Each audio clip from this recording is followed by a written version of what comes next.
just got done looking over your reflections from Thursday, the 12th of January, and I wanted to share a couple thoughts with you as we did this. Now, this is going to be kind of crude. It'll probably be my worst video ever, which is hard for you to imagine if you've ever seen my Chem 1 pre-lab videos, but we'll go for it anyway. It's a little bit crude because I'm sitting here at the poolside and Quality Inn in Baton Rouge, Louisiana right now. This is the best I could do a cell phone video. What I want to look at was on the particular problem we had in the middle of it. We had 3 charges, and we had a place we want to know the field at. And what we want to do is just draw a vector that represents that field at that point. Many of you are drawing vectors here and here and here and all over the place. If I want to know the field at this point, then the only vectors I'm going to draw are going to occur at this point.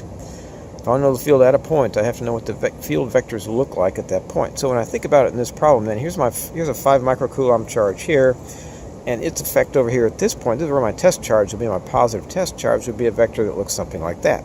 They repel each other. They go away from each other. Likewise, if I do the 5 microcoulomb up here, it's going to repel. It looks something like that. And if I come across to this one over here, he's at like that 45-degree angle. He's a little bit shorter because he's further away. He's across that diagonal of that square.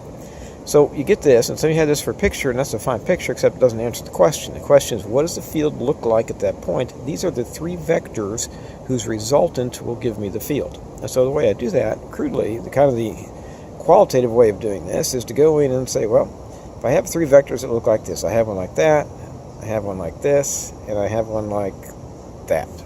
Okay, those are really bad. Have those 3 vectors. I want to add these guys up. Then what I'm going to do is take and just pick out one of them. So I'm going to add them all together, and I'll take one of the vectors and I'll just say draw that one like that. So this one is perfectly that one. Okay. Then I can pick either of the other 2. It doesn't matter which one. Pick any of the other 2, and just take and move it over there so that its tail is on the tip of this vector. Do you remember that from Physics 1? So I take this diagonal one, let's say, put his tip right here, and just slide him over. It looks like that, 45-degree angle. There he is. And then I have to add this one in, so I take his tail and put it on the tip of this vector like this. And now if I draw a vector from this point to this point, that is my resultant vector. So my vector at this point here is just going to be, in the end, my answer is just going to look like this. It's just going to be one vector pointing like that. He won't be the length of this one, he won't be the length of that one, he won't be the length of that one. He's the sum of all 3 of those.